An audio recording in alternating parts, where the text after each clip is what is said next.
Mesdames et messieurs, bonsoir et bienvenue dans votre émission Le Portail de l'Environnement. Elles étaient plus de 300 femmes journalistes venues des 54 pays africains. Elles ont mené des réflexions sur le rôle des médias face à l'urgence climatique en Afrique et dans le monde. C'était bien sûr la 3e édition du Forum des panafricaines, tenue du 6 au 7 mars dernier à Casablanca, au Maroc. Le Bénin était bien sûr présent à ces différents forums. Aujourd'hui, nous recevons 3 braves dames. Mais d'abord, voici le billet de la semaine.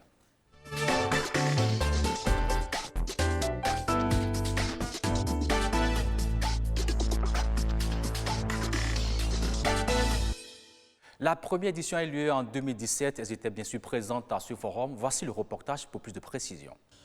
Bienvenue à Marrakech. Ici, les femmes journalistes du continent ont choisi de se retrouver, se connaître, échanger les expériences pour gagner la victoire de la parité au double sens, qualité et quantité. Et cette rencontre qu'elles ont appelée les panafricaines, les travaux se tiennent dans la salle de conférence, ici au Palais des Congrès. Je déclare donc ouvert le premier forum des panafricaines en espérant que ce sera celui des rencontres, que ce sera celui de la réflexion, mais surtout que ce sera celui de l'action concrète. Le décor ainsi planté, les femmes journalistes africaines ont tour à tour présenté leur réalité et échangé autour de ce qui pour elles représente la trame de ce réseau en construction. Un réseau a toujours 2 finalités, l'échange et l'action. Après avoir échangé, il faudrait mettre en pratique tout ce que nous avons échangé, profiter des lacunes et des avancées des uns et des autres pour essayer d'améliorer la situation chez les uns et chez les autres et ensemble. Dans certains pays, la parité du point de vue quantitatif est déjà gagnée, mais il reste et demeure la qualité des journalistes femmes. Quand tu es femme journaliste et que tu veux te faire remarquer, mais il faut travailler, il faut boxer dur, il ne faut pas rester là jouer à la dame, à la star. Non, c'est pas ça le journalisme. C'est être sur le terrain, c'est pratiquer le métier, c'est montrer de quoi on est capable, c'est d'initier des reportages, des magazines et c'est de ça qu'on te remarque. Je voudrais que pour les prochaines éditions, qu'on puisse élargir nos horizons, c'est-à-dire aller par exemple à la rencontre des femmes anglophones. Nous voulons aussi faire entendre nos voix. Nous voulons aussi participer à l'évolution mondiale, pourquoi pas. Nous voulons aussi être à la une de toute activité qui font de telle sorte que nous faisons montre de nos capacités. Que ce forum ne soit pas un forum de plus. Qu'en partant d'ici, chaque femme est mieux connue. Ce qui fait ses forces et ses carences. On se dirige vers le métier parce que je suis capable de faire quelque chose. Je suis capable de faire ce que mon confrère fait. Une fois dans une rédaction, lorsqu'il y a des sujets, la femme ne va plus se dire « Oh, moi, je préfère faire un sujet sur la cuisine ». Le forum a été créé pour créer un dialogue entre les femmes. C'est-à-dire qu'aujourd'hui, le forum va se terminer, mais ce n'est pas pour ça qu'on va arrêter de nous voir ou de communiquer.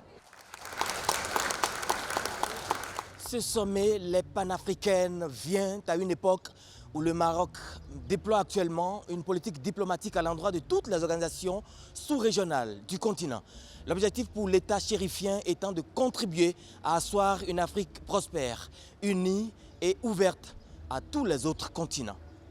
Merci beaucoup, Jérôme, pour ce compte rendu depuis 2017, bien sûr. Alors, pour cette émission, j'ai d'abord 3 invités, mais d'abord 2 dans ce studio avec moi. Djemima Katraye, qu'on ne présente plus, réalisatrice, ancienne directrice de la télévision nationale. Elle est aussi membre du comité des sages des panafricaines. Bonsoir, Madame Djemima. Bonsoir. Merci d'être là, ça fait longtemps que vous avez sur ce plateau avec nous.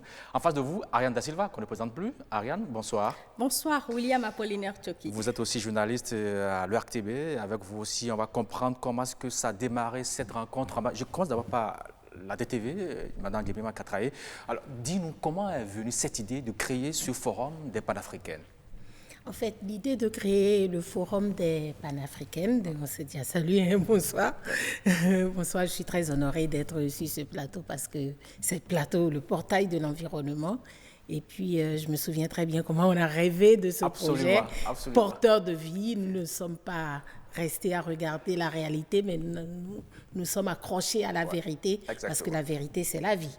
Et il faut donner vie à tous nos projets, surtout quand il s'agit d'un projet sur l'environnement. Je ne tiens pas à vous remercier pour tout ce que vous avez fait par rapport à cette émission. On a travaillé ensemble et nous sommes très fiers que cela puisse continuer.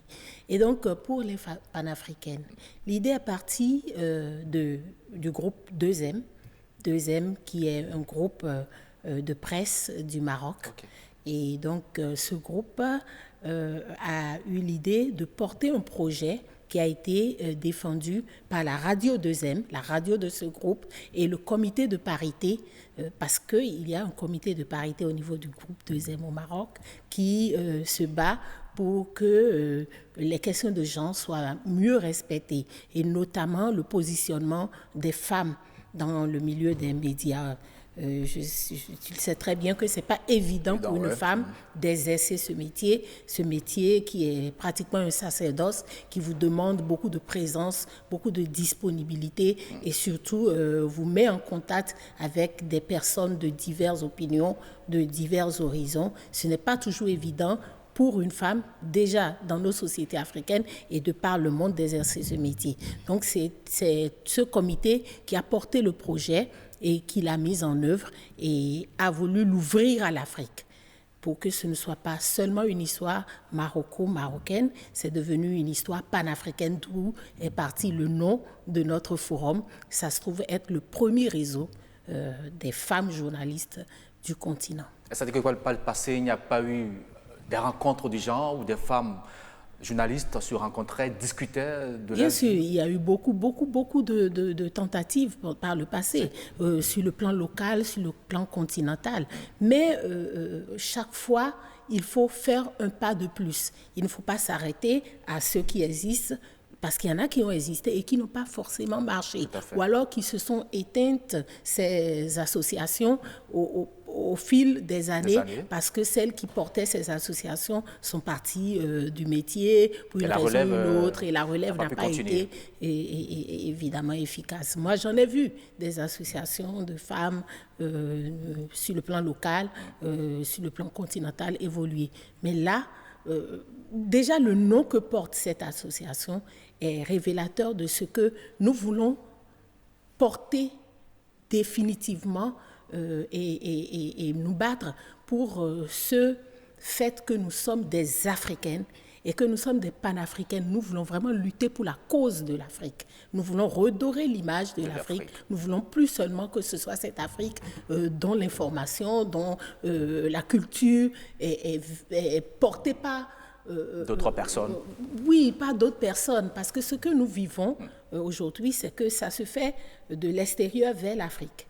Toutes les informations qui concernent l'Afrique nous viennent de l'extérieur. Ouais. Ce qui se passe au Bénin, si vous n'êtes pas vigilant, c'est sur une radio de l'extérieur que vous l'apprenez, alors que nous sommes là. Ouais. Et c'est cela notre métier. C'est pour ça que nous nous sommes engagés pour exercer un métier comme celui de la presse. Merci beaucoup. Ariane, vous avez suivi un peu ce qu'a dit Mme Ndiébima Katraye. Vous étiez aussi à cette première rencontre de 2017. Oui.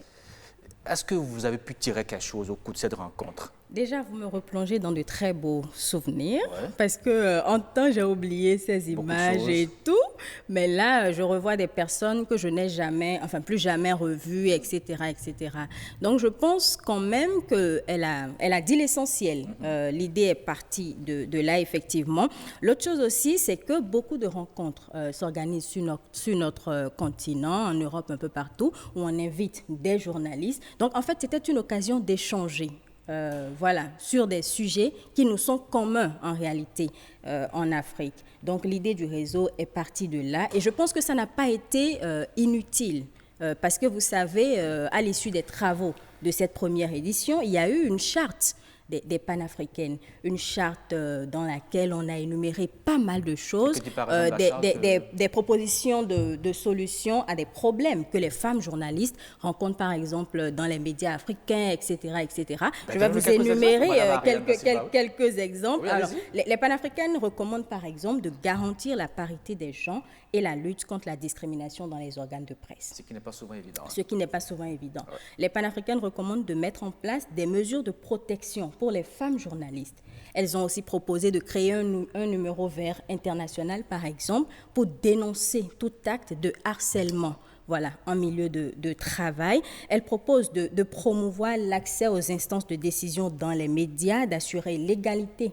des chances dans l'accès à l'information, parce que parfois, tout à l'heure, Madame Katraé le disait, les infos parfois nous viennent d'ailleurs. Ouais. On est dans ce pays, on est au Bénin, mais il y a des choses qu'on ne maîtrise pas au Bénin. Et c'est d'autres qui nous donnent ces infos. Et ça aussi, c'est dû au fait que parfois, vous contactez certaines autorités, par exemple, sur des sujets, ils ne veulent pas vous parler au plan local, mais ils préfèrent se confier à d'autres. Donc, il faut que désormais, on ait la chance nous-mêmes d'aller à la source, de pouvoir donner de vraies informations, des informations vérifiées. Les panafricaines proposent également de créer un prix des panafricaines de l'année dans les différentes catégories de métiers pour encourager tout ce qui se fait, des actions, etc., etc. Elle propose d'assurer la libre circulation des journalistes sur le continent. Par exemple, dans les demandes de visa et autres, il faut qu'on sache que c'est un journaliste et qu'on l'autorise voilà, à aller travailler. Quand c'est pour des raisons professionnelles, par exemple, qu'on ne l'empêche pas, en fait, de se déplacer, de circuler, en fait, sur le continent et un peu partout. Elle propose également de faire de chaque panafricaine une ambassadrice du réseau de son pays. Ce que nous sommes déjà aisément. Justement, par l'ambassadrice, qu'est-ce que vous avez fait pour notre pays une fois revenu pour la première édition? Est-ce qu'il y a des actions concrètes qui ont été menées ici au Bénin? Madame Diamima. Bien évidemment, des actions concrètes ont été menées. Ouais. Et je dirais même plus que moi, je n'étais pas à cette première édition. Okay. Et c'est parce que des actions concrètes ont été menées que je me suis retrouvée à la deuxième édition, parce que l'information est passée. Ouais. Au départ, c'était 23 pays qui se sont retrouvés. C'était vraiment l'édition du rapprochement, où il fallait rêver des choses. Il fallait penser à créer ce réseau-là, lui donner forme. Ça s'est fait et l'information est passée. Des femmes journalistes se sont intéressées. Et je voudrais préciser que quand on dit des femmes journalistes, ce ne sont pas seulement les femmes de télévision. Ce sont des femmes qui sont... C'est tout média confondu. La presse écrite. La presse écrite, la presse en ligne, les blogueuses et tout. Toute personne qui porte l'information, c'est-à-dire qui véhicule des images de l'Afrique. Et donc, ce ne sont pas seulement non plus, je préciserai la chose, parce que quand on dit les panafricaines, on a tendance à croire que ce sont seulement des journalistes qui écrivent. Mais c'est tous ceux qui sont dans le métier. Dans le métier des médias, nous avons des caméramans, voilà, des techniciens. Moi, je suis réalisatrice et je suis journaliste, mais il y a des réalisatrices. Rosemont Tchakpa a été à la première édition. Bien évidemment, elle a été à toutes les éditions. Et voilà. Et je préciserai une dernière chose. Pas la moindre, c'est que ce n'est pas un réseau fermé aux hommes. Ah oui. Vous avez vu. Mais on a dit les panafricaines. Mais bien sûr, vous avez vu tout à l'heure Jérôme qui était Jérôme qui a fait le reportage. Voilà, donc c'est une panafricaine. Parce qu'il y a aussi des hommes qui défendent quand même la cause des femmes. Il y a des hommes qui comprennent que la société ne peut pas se faire seulement avec eux, mais ce sera avec les femmes. Dans cette complémentarité et dans cette diversité, nous voulons porter l'Afrique. Voilà, donc... Oui, Ariane avait quelque chose à ajouter par rapport aux actions. Alors, des actions, quand on est rentré, on n'a pas croisé les bras, comme on dit. On a essayé quand même de faire connaître le réseau. C'était ça le plus important. En ce moment, il fallait faire connaître le réseau, pouvoir vulgariser les actions, présenter le réseau aux gens, afin qu'on puisse savoir quand même qu'il y a ce réseau-là aujourd'hui. Est-ce qu'aujourd'hui, toutes les femmes des médias de notre pays, le Bénin, connaissent ce réseau? Elles savent un peu ce que ça se fait. En tout cas, je pense que les panafricaines font du bruit quand même. On ne reste pas dans notre coin, on fait du bruit. Ouais. Donc, je pense que la plupart des femmes béninoises connaissent le réseau. En tout cas, nous avons été approchés par beaucoup de femmes et même métier. Des hommes. Nous sommes même allés à des rencontres professionnelles avec des femmes du métier, avec des hommes également du métier. Nous avons fait des restitutions de ce que nous avons eu à partager au cours de nos différentes rencontres. Une fois revenu au pays, ça vous a inspiré de faire des reportages, d'aller vers des femmes qui ont des difficultés, j'allais dire, des femmes rurales, pour leur montrer comment se comporter face à une situation, je prends l'exemple de l'agriculture, parce que souvent on dit, quand on parle de changement climatique, on dit que ce sont les femmes qui sont les premières responsables, c'est aussi elles qui sont les premières victimes. Mais là, vous abordez déjà la 3e édition des Panafricaines. Vous allez trop vite. Oui, vous allez trop vite. Alors, moi, par exemple, je me rappelle, j'ai fait un reportage. Dans le temps, j'étais encore à la radio. Ouais. J'ai fait un reportage à l'occasion de la journée de la femme rurale.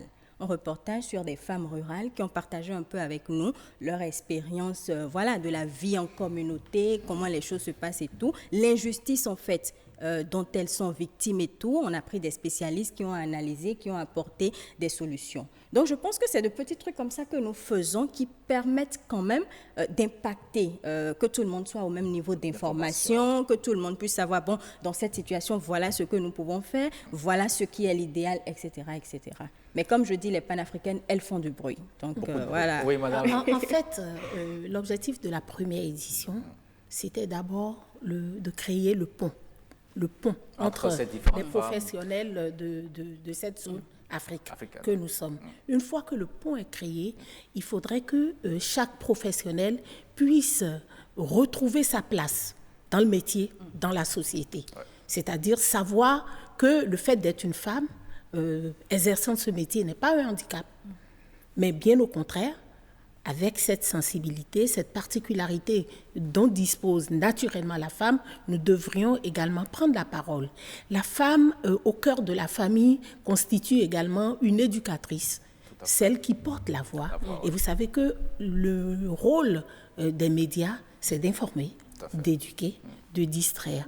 Donc, nous avions l'intention de nous rapprocher, nous connaître davantage pour que ce qui se passe au Bénin puisse être connu en Afrique du Sud, au Maroc, en Côte d'Ivoire, en Éthiopie et partout dans tous les pays africains. Et je crois que quand on fait le bilan de la première édition, ça a été une réussite sur ce plan-là. Avec la charte et tous les projets et toute la vision qui a été faite, ça a été une réussite. C'est à partir de ce moment qu'on peut se dire, maintenant, on peut mettre en place notre forum, d'où nous sommes allés à la deuxième édition, où nous avons commencé à choisir des thématiques que nous portons par an et sur lesquelles nous faisons des reportages, et toutes les fois que quelque chose se passe... Une fois là-bas, on le présente à toutes les Voilà. Non, au fur et à mesure, tout au long de l'année, nous allons mener des actions vraiment bien concrètes sur le terrain. À la deuxième édition, par exemple, c'était le thème de la migration. C'était le premier thème que les panafricaines portaient. Et c'était et c'est toujours un thème hautement d'actualité. Pourquoi thème migration, justement? Pourquoi ce thème? Parce que c'est une réalité sur le terrain africain que si nous voulons vraiment redorer l'image de l'Afrique, nous devons arrêter d'être des relayeurs d'informations dans le genre d'Africains qui meurent sur les côtes de la Méditerranée. Nous devions retourner, notre objectif au départ, c'était de retourner sur le terrain, nous-mêmes, avec notre vue, avec notre culture, avec tout ce que nous disposons comme connaissance de nos réalités, pour connaître les causes vraiment, les causes précises de la migration. Mais pourquoi les gens quittent? Qui sont les gens qui migrent? Pourquoi elles migrent? Où est-ce qu'elles vont? D'où elles partent? Nous sommes les mieux placés pour pouvoir donner cette image-là, plutôt que d'être toujours à relayer un Africain mort. On a ramassé encore toute une tonne de corps qui est descendu de bateau, mais c'est des êtres humains. Et pourquoi? Est-ce que c'est si mauvais que ça, la migration? Voilà les questions que nous nous sommes posées au cours de cette deuxième édition où nous avons porté un thème. Et nous avons eu à mener beaucoup d'actions. Et justement, parlant de cette deuxième édition, vous étiez bien sûr, c'était en 2018, où un reportage a été effectué, je crois que c'était bien sûr Karamat Abataou. On va venir à la régie pour suivre ce reportage, si tout va bien. Tout doucement, mais sûrement, les panafricaines gagnent du terrain. Cette initiative, soutenue par le groupe 2M, voit ainsi le bien fondé de son credo. Le slogan de notre chaîne, c'est « 2M nous rassemble ». Nous avions choisi ce slogan parce qu'il exprime la capacité de la chaîne à rassembler les familles autour de nos programmes. Mais aujourd'hui, ce slogan prend une autre dimension, celui d'une institution, d'un média qui rassemble la famille des journalistes africaines au Maroc.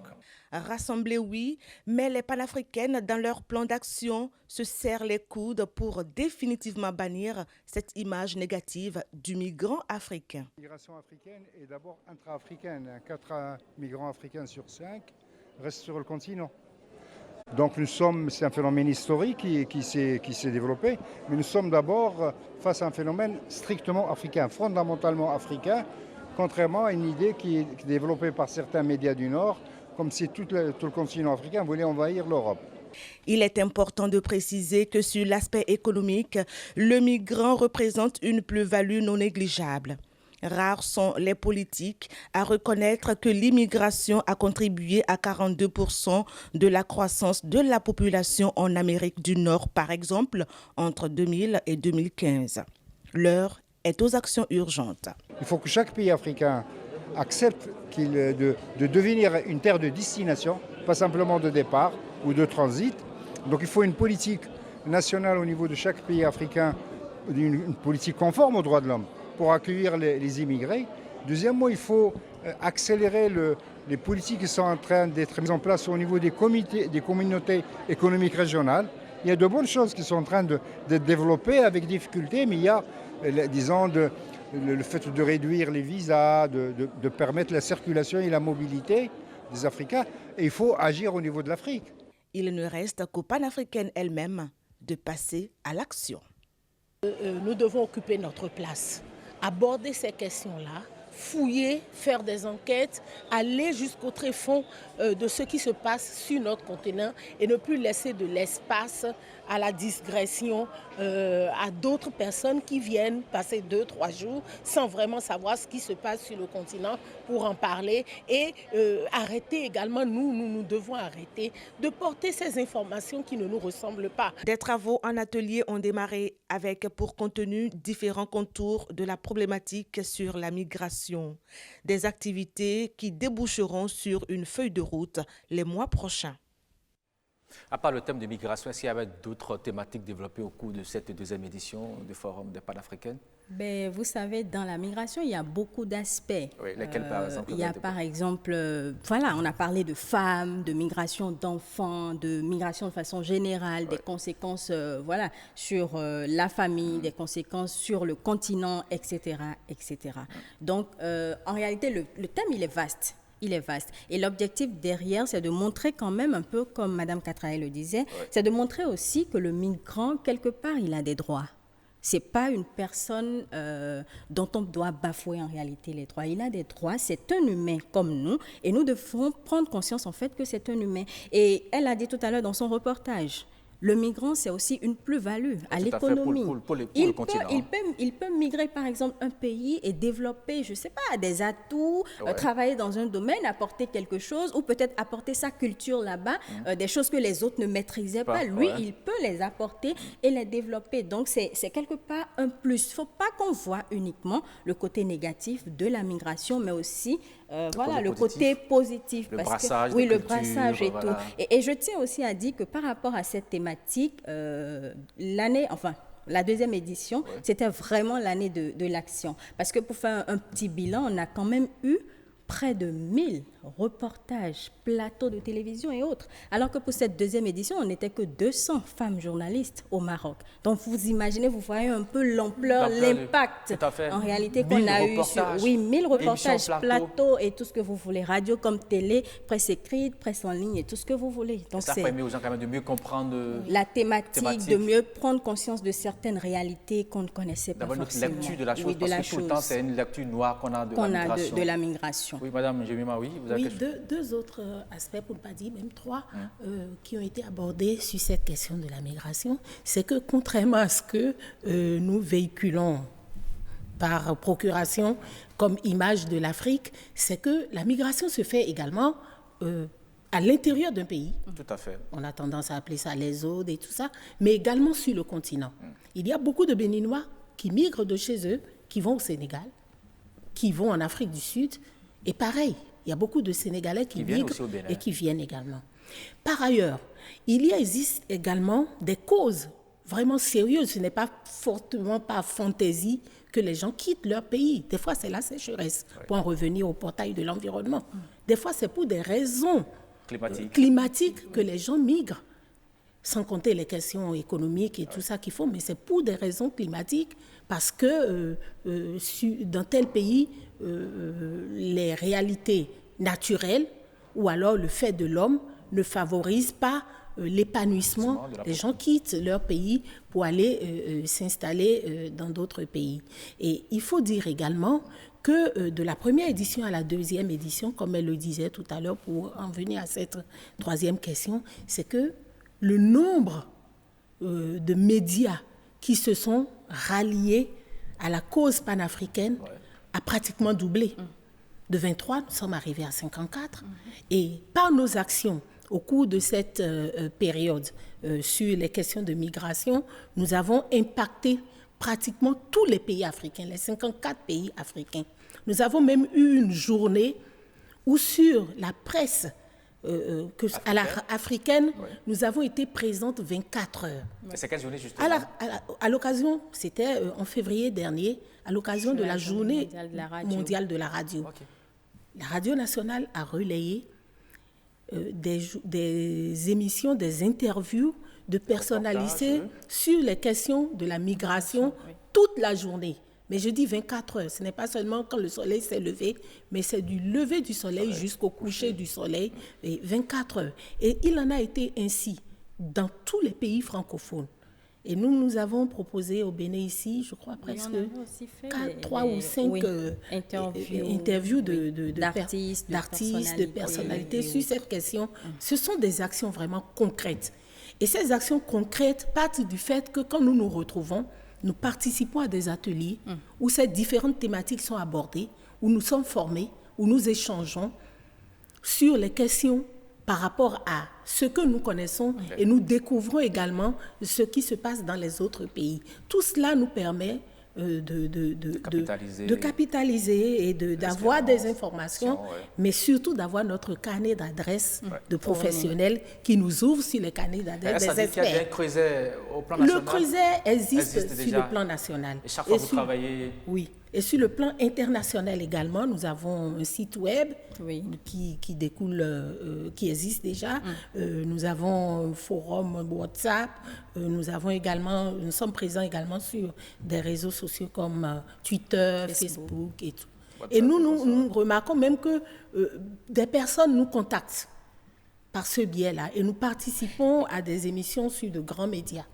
Et justement, si je peux me permettre, par rapport à la plateforme des panafricaines, par exemple, on a beaucoup senti en fait l'impact ou l'influence de cette plateforme depuis que la crise du coronavirus a démarré, parce qu'on nous demande, par exemple, d'envoyer des informations par rapport à nos différents pays à publier sur la plateforme. Comme ça, vous qui êtes par exemple en Afrique du Sud, au Brésil... qu'on envoie par rapport au Bénin? Non, mais l'évolution, les statistiques, voilà. Les actions menées, la particularité béninoise, par exemple, dans la gestion. Nous ne sommes pas allés en confinement, où nous sommes de petits trucs comme ça, oui, qu'on a envoyé, qu'on a partagé. Donc, vous vivez au Brésil, vous pouvez avoir des informations sur le Bénin via cette plateforme. Cette plateforme fonctionne un peu comme une rédaction en réalité, mais sauf que ce sont tous les pays en réalité d'Afrique qui sont les rédacteurs de cette chaîne. Et des informations portées par les Africains, les Africaines, les porteuses de vie des Africains, les mères des Africains de demain. Est-ce qu'il y a d'autres activités que vous voulez mener liées toujours par rapport à la pandémie? Parce qu'on est dedans actuellement. Est-ce qu'il y a des actions que vous comptez mener, montrer que notre pays... On se comporte, on prend avec, on gère pour éviter quand même que la population ne soit contaminée comme on le constate. Bon, je pense que déjà sur la plateforme, on continue, on ne va pas s'arrêter en si bon chemin, mais en même temps, à notre niveau au sein des rédactions, c'est faire des reportages, comme on sait si bien le faire, c'est faire des plateaux, des bilans, tout ce que vous voulez et tout pour informer, sensibiliser les populations parce que c'est de notre responsabilité. Et les panafricaines, en fait, c'est une question de responsabilité. On a une responsabilité dans le développement de l'Afrique. Okay. Alors, vous savez qu'on est sur le portail de l'environnement, c'est des questions environnementales qui dominent. Est-ce que les panafricaines s'intéressent vraiment à ces thématiques? Mais depuis la 3e édition des panafricaines, oui, depuis la 2e édition, parce qu'il y a des thématiques qui sont liées aussi à la migration, il y a aussi le climat et tout. Mais pour la 3e édition, elles ont décidé exclusivement de s'intéresser aux questions de changement climatique. Mais pourquoi attendre la 3e édition? Pourquoi pas la première déjà? C'est vrai que la première, c'était pour... Oui, pour le rapprochement, le brassage et tout. La 2e, c'était la migration. C'était quoi le thème fort? Alors... urgence climatique, la responsabilité des médias. Pour dire que même dans les questions de changement climatique, les médias aussi ont une responsabilité. Et quelle est cette responsabilité des médias? On a le canal pour informer. On a le canal, la télé, la radio, la presse en ligne, tout ce que vous voulez, pour informer, déjà pour faire connaître aux gens ce qu'on appelle changement climatique, les amener à mieux comprendre les changements climatiques, les causes, les conséquences. Parce qu'en réalité, quand on dit changement climatique, c'est vrai, c'est la nature. Mais en même temps, il y a des habitudes que nous-mêmes nous développons qui impactent les changements climatiques. Donc, c'est déjà leur donner des idées par rapport à ce genre de choses. Et puis, vous, par exemple, je suppose que vous êtes chez vous, je fais un reportage sur les changements climatiques qui est diffusé. Vous suivez, vous me dites, ah, mais je ne savais pas que, en fait, voilà, ça entraînait ça. Donc, tout d'un coup, vous vous dites, ah là, désormais, je ne le fais plus. Et puis, l'autre chose aussi, c'est inciter nos autorités à plus se pencher justement sur ces questions. Parce que c'est vrai, nous allons faire notre part, mais quelque part, on a besoin aussi de leur accompagnement, de leur soutien, de leur disponibilité pour atteindre les objectifs, pour relever les défis. C'est vrai. Urgence climatique, oui, madame. Oui, urgence climatique, oui, c'est cela le thème que nous portons cette fois-ci. Un thème qui est un peu perturbé par la crise sanitaire, qui se trouve être également une urgence, liée également à ces réalités de l'environnement. Parce que nous avons remarqué que depuis qu'il existe le corona, les usines se sont fermées, nous respirons mieux. Nature respire mieux. La nature respire mieux. Donc tout cela fait partie, c'est arrivé comme une crise sanitaire, mais également bien à propos. Et je voudrais dire que, à propos de cette thématique-là, quand on parle d'urgence climatique, on a le regard complètement tourné vers l'Occident. On a comme l'impression que c'est de là-bas que tout vient. Toute cette information, toutes les grandes réunions d'ailleurs se passent sur le continent européen, américain sur cette thématique-là, en oubliant que c'est une thématique qui concerne aussi l'Afrique. Qui concerne surtout l'Afrique. On est les plus grandes victimes, justement, les plus grandes victimes. Non seulement nous sommes les plus grandes victimes, mais c'est nous qui sommes le dernier recours. C'est vrai. Parce qu'aujourd'hui, la nature est encore plus ou moins vierge chez nous. Et c'est à nous de pouvoir préserver cette nature-là, si nous voulons vraiment encore que l'humanité résiste au temps. Et donc, en tant que panafricaine, nous abordons cette thématique-là, pas seulement pour relayer, d'ailleurs même pas pour relayer, pas du tout pour relayer ce qui se passe à l'extérieur, mais surtout pour dire aux gens que chez nous en Afrique, il y a des choses qui se font. Depuis des temps immémoriaux, nous disposons de forêts sacrées. Tout à fait. Ce n'est pas un hasard. Ce n'est pas pour les beaux yeux de quelqu'un. Quand on fouille bien dedans, l'objectif visé par nos ancêtres, c'est de préserver la nature, les espèces, la faune, la flore. Ce sont des choses qui sont bien africaines, bien à nous, des plantes qu'on ne touche pas. Pourquoi? Simplement parce que la verdure ou bien c'est des fruits délicieux? Non. Mais c'est certainement parce que ce sont des plantes qui ont des vertus et il faut préserver leur milieu de vie pour pouvoir les préserver pour la postérité. Et je ne m'en tiens pas seulement à la faune et à la flore, je m'en tiens également au paysage, au climat et tout ça. Pourquoi est-ce que... Parce que en Afrique, si vous regardez, vous retrouvez tout ce qui existe dans le monde. Le climat tempéré, le climat tropical, le climat, le désert. Nous avons tout en Afrique. Et pourquoi est-ce qu'il faut que ce soit toujours de l'extérieur qu'on vienne nous parler de nous?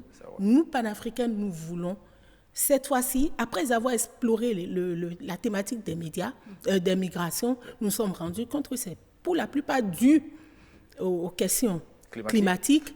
Et donc, nous nous sommes dit, mais c'est sur cette thématique que nous devons nous retrouver cette fois-ci pour aborder ces questions et donner notre point de vue. Parce que les médias ont un pouvoir. Si nous le laissons entre les mains d'autres personnes, notre futur va être hypothéqué. Ils vont l'utiliser contre nous, justement. Il est déjà utilisé contre nous. Maintenant, nous devons résister et reprendre les armes pour pouvoir... Et les femmes ont un grand rôle à jouer par rapport à ça, parce qu'elles font au moins plus de 52% de la population mondiale. Ça veut dire qu'elles ont un grand rôle à jouer pour qu'on puisse quand même sauver la Terre. Je pense que nous avons pris nos responsabilités en tant que femmes. Non seulement nous sommes les plus nombreuses, mais nous sommes des éducatrices. Nous sommes des porteuses de vie. Et comme j'aime bien l'entendre dire ma mère, si le coq ne chante pas le cocorico, la femme va caqueter. Ah oui. Ah oui. Ah oui. Et quand elle va caqueter, elle ne va pas hésiter à chanter le cocorico. Et là, on prend notre place. Et ce qui n'est pas bien. Mais nous ne voulons pas faire les choses voilà. en autarcie. Nous voulons le faire avec vous les hommes. C'est pour ça que nous avons accepté d'être invités sur ce plateau. D'accord. Alors, c'est vrai que la troisième édition s'est déroulée, comme l'avait dit, sur le thème urgence climatique. Il y a aussi un reportage qui a été réalisé dans ce domaine. Avant qu'on vous laisse partir, parce que Maryse est de l'autre côté, elle va venir tout à l'heure, est-ce qu'il y a des perspectives? C'est vrai que l'année prochaine, vous allez partir pour la 4e édition. Est-ce qu'il y a des choses déjà qui sont en préparation en Sourdine, que vous allez présenter là-bas, une fois au Maroc? Je pense déjà qu'il faut qu'on ait à notre actif un très bon bilan pour la 3e édition. Vous pensez que le bilan n'est pas encore satisfaisant? Non. Nous ne sommes pas des paresseuses. Hein. Nous travaillons. Je n'ai pas dit ça. Nous travaillons dur, là. Parce qu'en réalité, la participation à une prochaine édition est au mérite. Hein. Oui, c'est au mérite. C'est pas comme si vous étiez Ce n'est pas, nous ne sommes pas dans une secte. Nous ne sommes pas dans une secte où c'est garanti. Un secteur fermé, non. Ah non. C'est compte du vous travail avez que vous faites. besoin de pouvoir influencer à travers tout ce que vous avez eu à faire. Et rendre compte. Oui, le nombre d'articles, le nombre d'émissions, le nombre de reportages, tout cela participe de la pérennité et même du sérieux de votre présence. Ce n'est pas une secte où dès que vous êtes membre, vous pouvez aller vous asseoir et allonger les jambes et puis attendre. Il faut travailler, il faut montrer. Parce qu'on a besoin de femmes d'action et les femmes d'action, elles ne sont pas paresseuses. Ah oui. Elles ont besoin de travailler pour s'affirmer. Voilà, c'est important. Sinon, vous les hommes, vous allez vous foutre de nous. Hein. Non, pas du tout. Ça, c'était pour vous taquiner. Alors, Ariane, on va vous laisser partir parce que le temps est déjà parti. Il ne reste que quelques minutes pour boucler cette émission. Mais avant qu'on vous laisse, on va d'abord lancer rapidement les reportages sur la 3e édition du Forum des Panafricaines à la régie.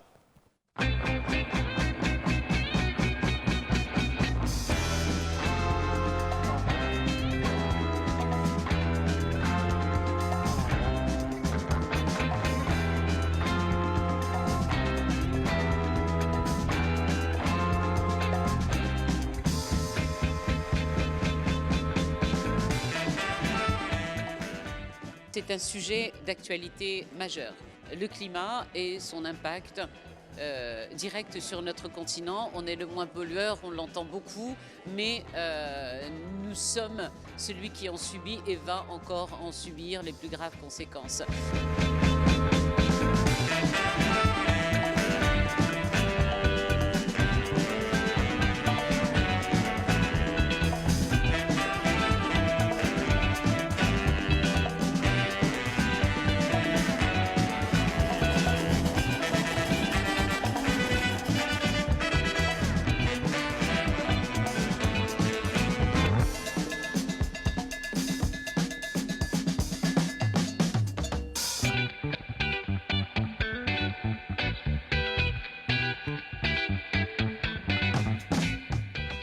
Avec les panafricaines, nous avons décidé de ne pas nous afficher en tant que victimes, mais d'être les actrices du changement, pour la simple et bonne raison que nous pouvons encore renverser les choses.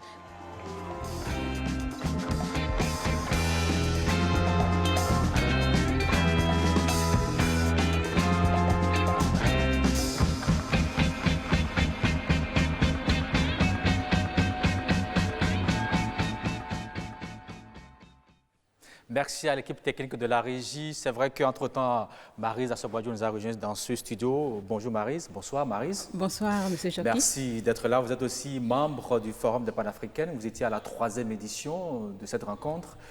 Qu'est-ce que vous avez gardé comme souvenir?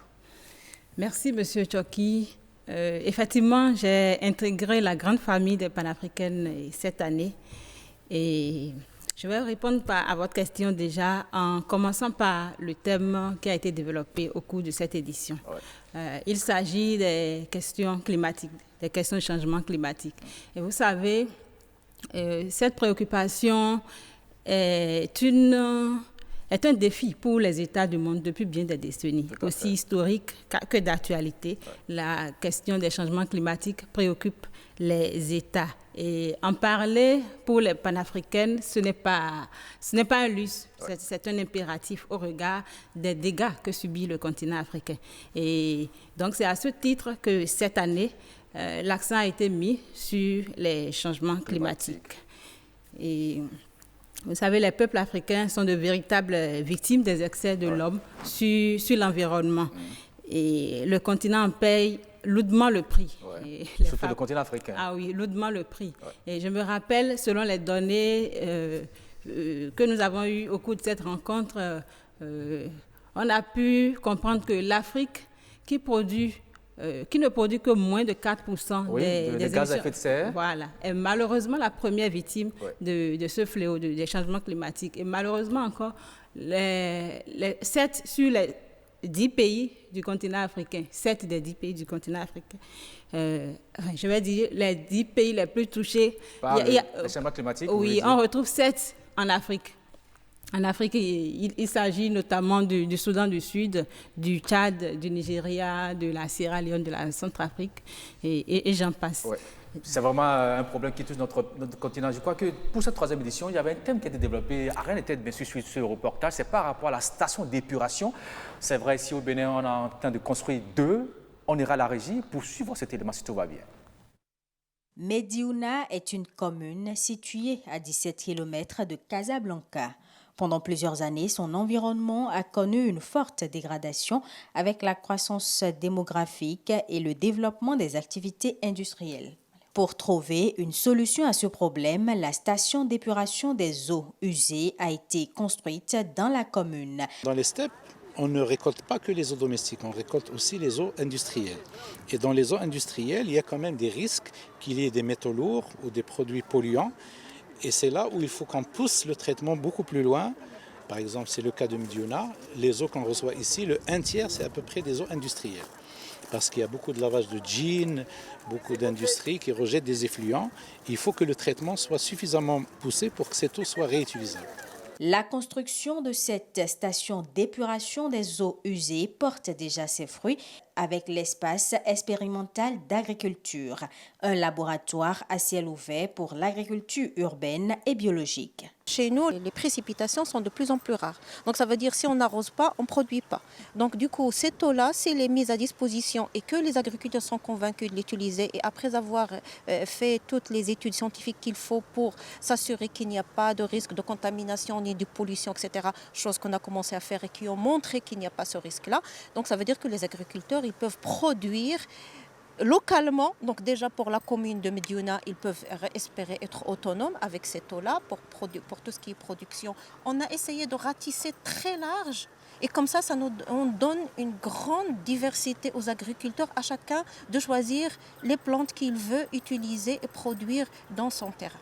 C'est vraiment agréable de voir un système d'épuration et de transformation des déchets qui reste pour nos pays un challenge.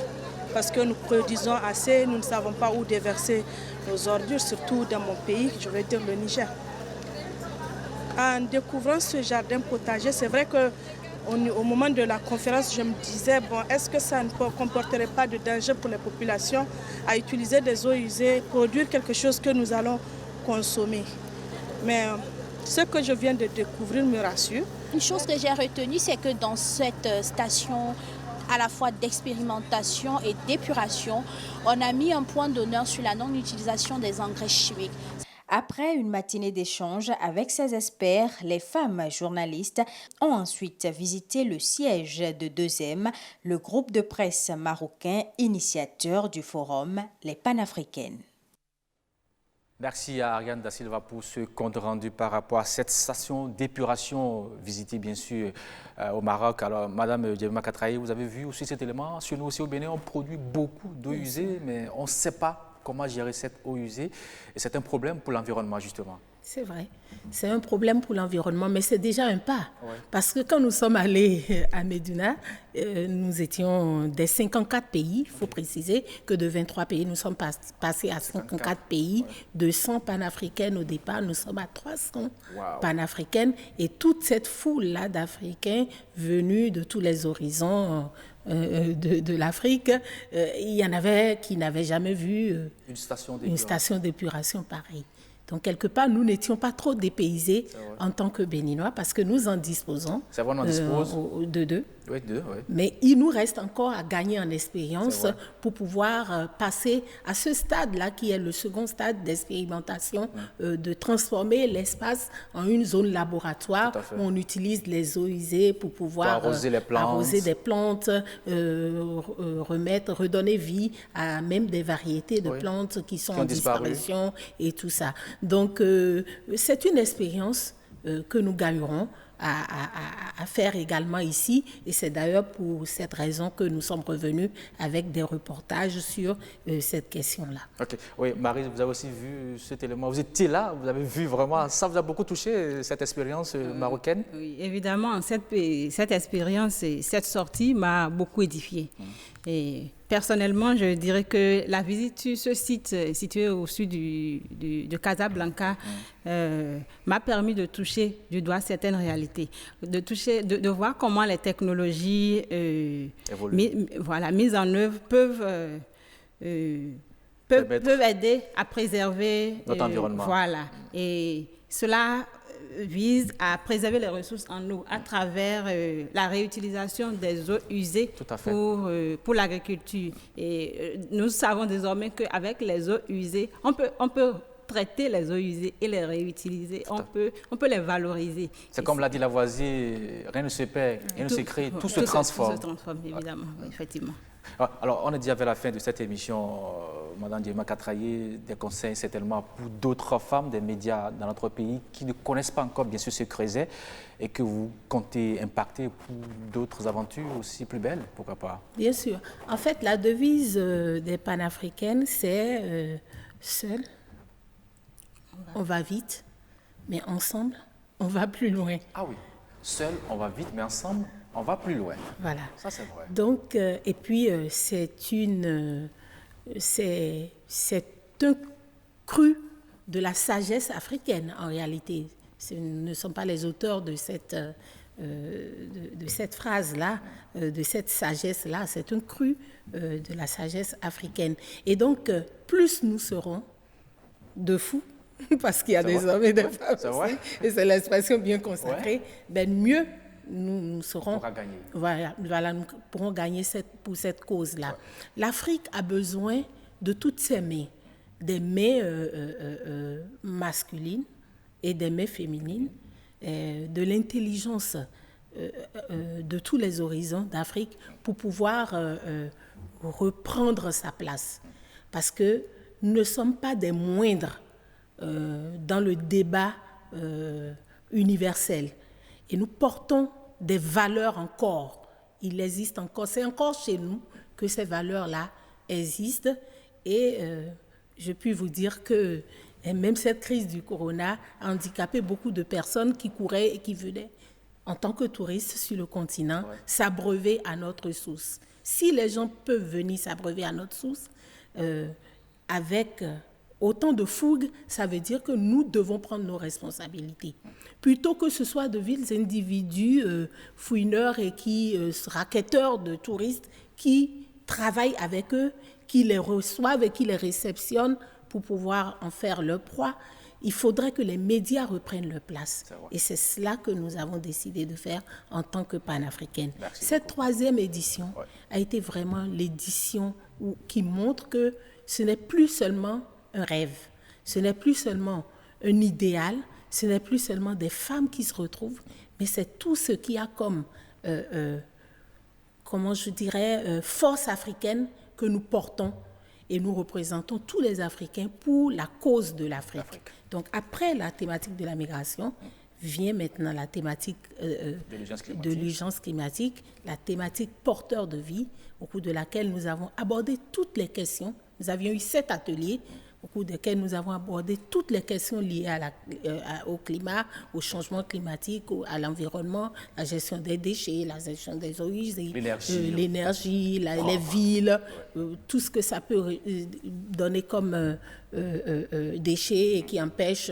Enfin, comment on peut vivre dans un environnement si nous avons aborder cette question. D'accord, merci beaucoup Madame Jemima Katraye.